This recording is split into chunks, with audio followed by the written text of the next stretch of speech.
neza. Turabashuje abakurikirana ibiganiro byacu kuri channel yacu, turabashimira ko mudukurikirana.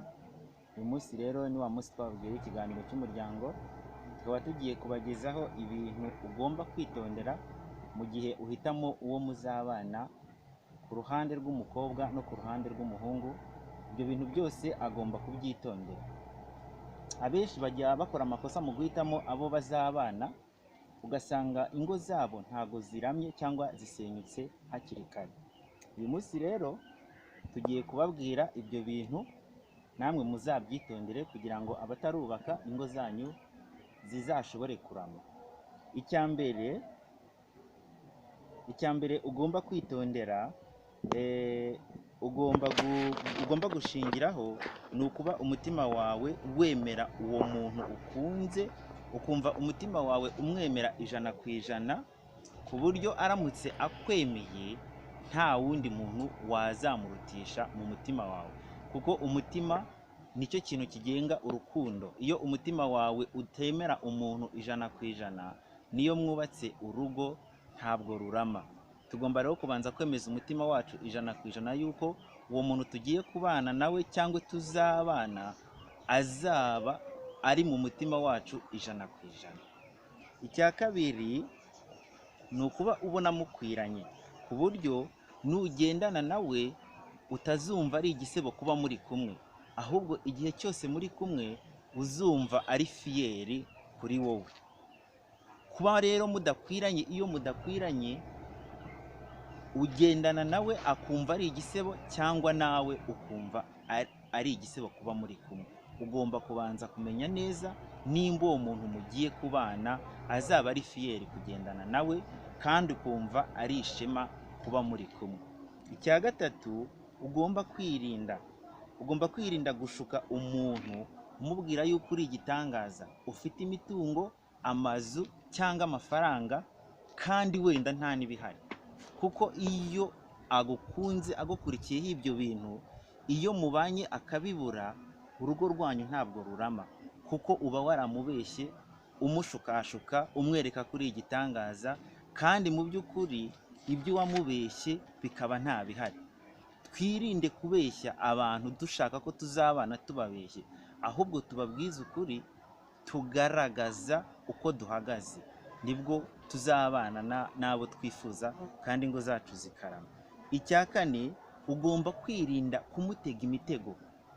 Kuba wakunda nk'umukobwa wabona atabihagazemo neza, ugashakisha uburyo wamutera inda kugira ngo mukunde muzabane. Ibyo nabyo ntabwo ari byiza, kuko hari igihe kigera akicuza, akumva mwarabanye mu bihe bidakwiye, nawe kandi mwarabanye kuko wamuteye inda. Ntabwo aba yarafashe umwanya wo kubitekerezaho ngo mubane akwiyumvamo nawe umwiyumvamo. Ntugomba kumutega iyo mitego rero, ntabwo ari byiza kuko muzabana igihe kirekire. Ugomba kumukunda nawe akagukunda, nta bishuko bibayemo. Ikindi, hariho nk'abakoresha imiti. Ntabwo ari byiza yuko ubana n'umuntu wakoresheje imiti. Oya, ugomba kumukunda nawe akagukunda, ukamwiyumvamo nawe akakwiyumvamo. Ikindi, agomba kuba akunda akazi. Iyo umuntu adakunda akazi aba ari umunebwe. Iyo rero umuntu ari umunebwe, iyo mwubatse urugo ntabwo urugo rwanyu rurama, kuko aho kugira ngo mutere imbere musubire inyuma.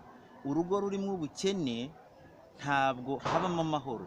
Iyo hatabayemo amahoro rero, rwa rugo ntabwo rurama, rusenyuka vuba. Niho wa wundi yavuze ngo ntaje teme inzara igutema amara. Tugomba gushaka umuntu akunda gukora, niyo yaba adafite icyo akora, ariko umushakiye icyo akora akaba yashobora kugikora afite ubushake. Uwo nguwo iyo mwubatse urugo rurarama, kuko aba akunda gukora. Iyo atabikunda rero ntabwo urugo rwanyu rwarama. Nizera neza yuko ibyo tugomba kwitondera ni byinshi, tubabwiyemo bikeya, tubahaye intango. Turifuza ngo namwe muzatwandikire, ukore subscribe, nurangiza uzashyireho comment, utwandikire, utubwire n'ibindi bintu umuntu ashobora kwitondera kugira ngo yubake urugo ruramye cyangwa se urugo ruzaramba. Nk'uko mubibona muri iyi minsi ingo ntago ziri kuramba kubera yuko abantu bashakana abenshi bakurikiye imitungo, abandi bafite ibindi bintu babeshyanya, ugasanga ntago habayeho kwitonda no gutegura urugo rwabo. Rero twizeye yuko muzatwandikira, mwibuke gukora subscribe. Turabashimiye. Dusoza ndabibutsa yuko Cafe Camellia ni resitora ya mbere mu Rwanda, tubafitiye pizza z'abana n'iz'abantu bakuru. Cafe Camellia ikorera mu nyubako mu mujyi Kigali, ikorera mu nyubako ya Mike, mu nyubako ya Chic, mu nyubako ya UTC MPC Plaza, dukorera ku Gisimenti na KBC. Ubishatse twanabikuzanira mu rugo, pizza dushaka kuzikuzanira mu rugo cyangwa n'ikindi kintu wakwifuza, kuko tugira byinshi. Mushobora no kudusura ugahamagara kuri 078 03 7 3 muri Camellia umukiriya ni umwami. Abo mu ntara namwe iminsi mike turahasesekara. Ni karibu, turabashimiye.